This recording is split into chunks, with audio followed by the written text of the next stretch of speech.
And we'll take our next question from Brett Okamoto with ESPN. Hey guys, thank you for taking the time. This question is for Anderson.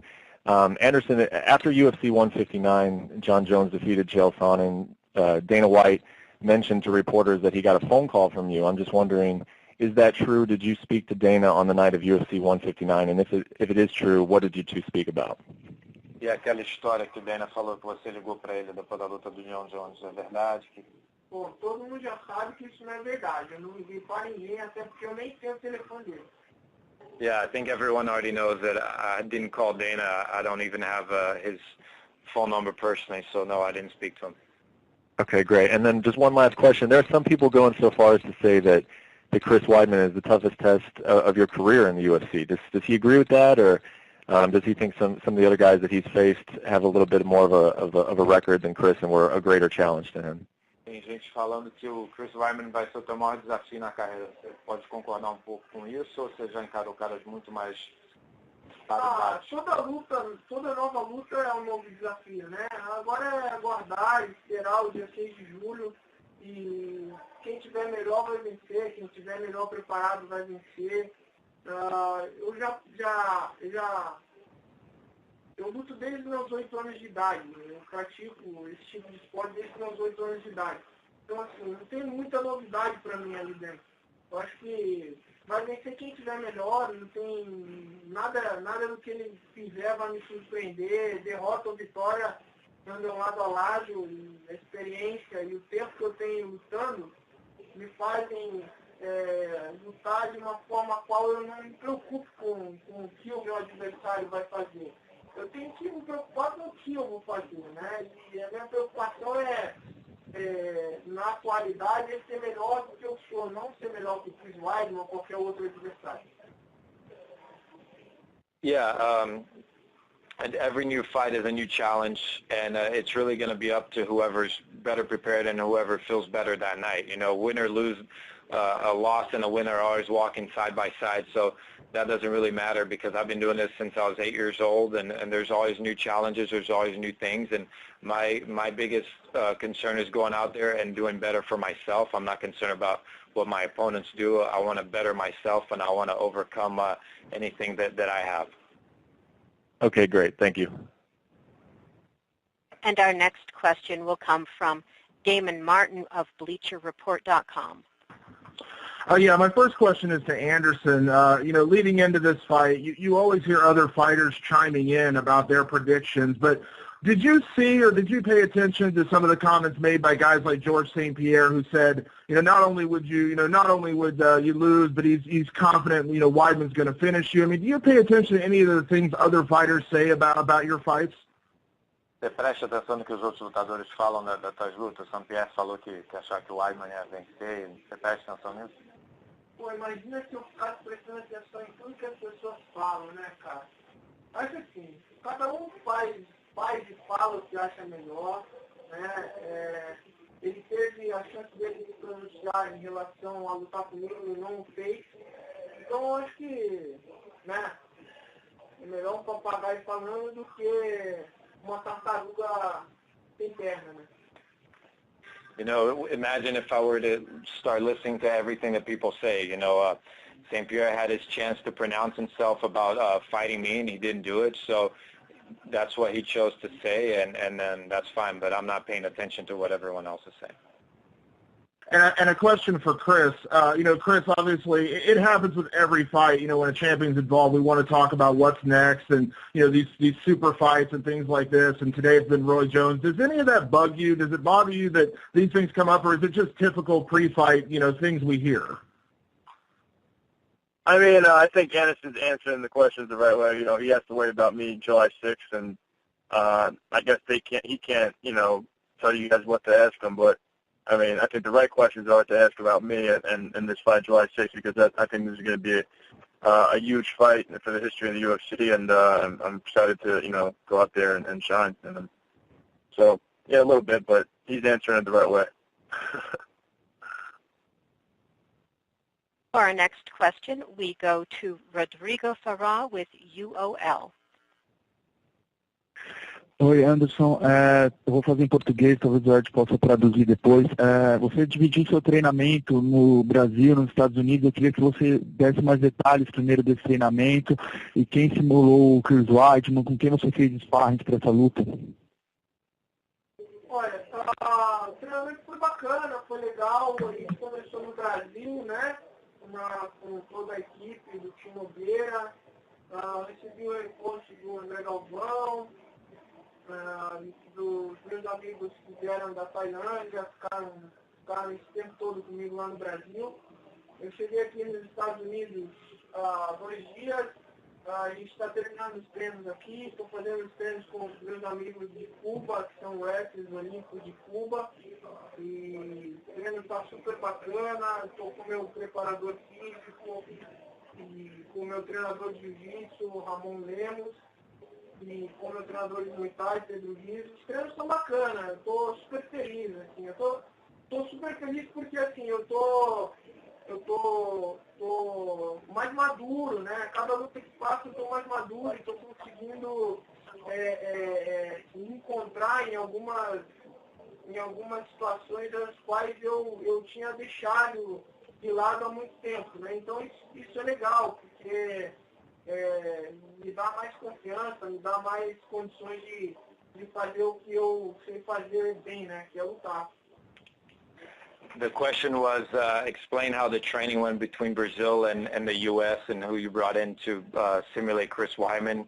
And he said the training went great in Brazil. He brought in Andre Galvão to help with his jiu-jitsu, and he was under his coach, Ramon Lemos, and Pedro Rizzo for Muay Thai. He also had some guys from Thailand come out and help, and he just got here to L.A. a couple days ago. He's got some wrestlers from Cuba.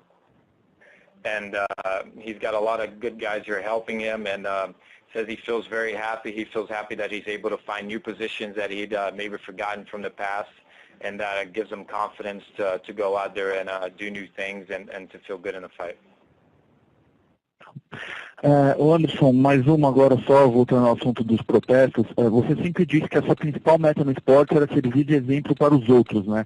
Em meio a todas essas manifestações, é claro que até agora você estava fazendo seu treinamento, você estava preocupado com isso. Mas passada a luta com o Chris Weidman, você, por exemplo, iria para as ruas como um símbolo também para protestar? Ou não? Você não chegaria a ir para as ruas? Então, eu dei a minha opinião pelo meu Twitter em relação ao protesto, né? Eu acho que o Brasil, a minha preocupação continua com o Brasil, eu sou brasileiro e minha preocupação continua. Eu acho que os protestos têm que continuar assim, a gente tem que ter mudança em todos os sentidos, mudança política, mudança econômica, mudança educacional. E isso está acontecendo, eu acho que é válido, mas eu sair para ir para uma possível manifestação na rua é um pouco difícil, né? Até porque assim, não há possibilidade de eu fazer isso hoje em dia. Mas eu vou continuar apoiando o manifesto de forma pacífica. Eu acho que a gente tem que manifestar sim, mas de forma pacífica, sem ficar destruindo nada, sem ficar fazendo vandalismo, até porque o dinheiro que é gasto no vandalismo sai do nosso bolso. Então a gente tem que se conscientizar disso e os manifestantes que estão fazendo isso de forma correta têm que se impor um pouco mais para que a gente consiga o resultado que a gente quer, né? A gente conseguiu mobilizar o país, agora a gente tem que tentar manter isso de uma forma correta, né? Sem esses manifestantes aí ruaceiros, né? The question was going back to the protests in Brazil, if Anderson, after this fight is over, would pronounce himself more and even consider going on the streets. And he said, I've already pronounced myself on Twitter, and I've done what I can do. And passing the fight, I'm going to still support the protest. The protest will go on. Brazil needs to go through some political and economical and educational changes. But for me to go on the street, I think it'd be hard nowadays for me to do that. But I'm supporting, and I think Brazil needs to go through some changes, and I'm doing what I can do. For our next question, we move to Melina Losecki with Fox News Latino. Hi, I have a question for Anderson, and I'm going to ask it in Portuguese. Anderson, você pensa que Weidman é sua maior ameaça considerando a idade dele? Acho que o Weidman é a maior ameaça considerando a idade dele. Não, acho que idade não tem muito a ver, né? Acho que luta é luta, como eu falei, luta é luta. Eu acredito que ele tenha se preparado muito para isso, até porque é uma luta que ele queria muito. Então ele está tendo a oportunidade de mostrar o quanto ele quer isso, né? Então, como eu falei, não tenho nenhuma pressão. Eu vou fazer o que eu sempre fiz, que é lutar com amor, com carinho. E não estou preocupado com o resultado, não. Estou preocupado em fazer uma boa luta e voltar inteiro para minha casa, para os meus filhos, independente de vitória ou derrota. The question was if Weidman would be his greatest challenge due to his age, and the answer was no, I don't think age has anything to do with it. Weidman's been wanting this fight for a while, so I'm sure he's going to be very well prepared, and he's going to be able to show on the 6th how bad he really wants this. And for me, it's to go out there, and regardless of win or lose, I want to go out there and do my job, and I want to return home to my kids in one piece. E qual é a legacia que você quer deixar no Brasil e nos Estados Unidos? Eu acho que como eu já havia dito em outras entrevistas e falei até no começo, né? Deixar bons exemplos para os novos atletas, para os jovens, né? A gente tem tantos fãs, crianças, né? As pessoas mais velhas que admiram o nosso trabalho. Eu acho que é isso, eu acho que o que eu tinha que fazer dentro desse esporte extraordinário já foi feito, né? Então, agora é bater o cartão e fazer o que eu faço com amor, e o resto é deixar na mão de Deus. The question was, what's the legacy you want to leave behind in Brazil and in the U.S.? And Anderson said, like I said before, it's about setting examples to the kids and doing good things. Everything extraordinary I could do in my career, I believe I've done, and now it's a matter of clocking in and doing my job and keep on fighting and doing what I've always done. And for our final question, we go to Karen Bryant with MMA Heat. Great, thank you. Two questions, actually, if I could. One for Anderson. I was backstage at Big Nog's fight in Brazil, and Anderson was really taking care of him, getting him, into the ambulance and everything after the fight. I'm just curious if that had any effect on Anderson's camp and how he feels about Nogueira, if he wants him to keep fighting, if he believes that he should keep going. Como é que foi estar lá depois da luta do Rodrigo, ajudar ele a entrar na ambulância e tudo mais? Tem algum impacto em você e você acha que o Rodrigo deve continuar lutando? Para mim não foi muito fácil, não, né? Eu acho que a gente se acompanha o Rodrigo há anos, né? Que tem uma relação de família. Nunca é fácil, né? Você ver um amigo seu perder e ter que ir com ele para o hospital, coisa parecida. Mas baixas são baixas, né? Algumas vezes a gente ganha algumas batalhas, perde outras, mas não podemos desistir da guerra. Quanto a ele parar de lutar ou não, isso é uma coisa que tem que ser perguntado para ele. Só quem vai poder responder isso é ele.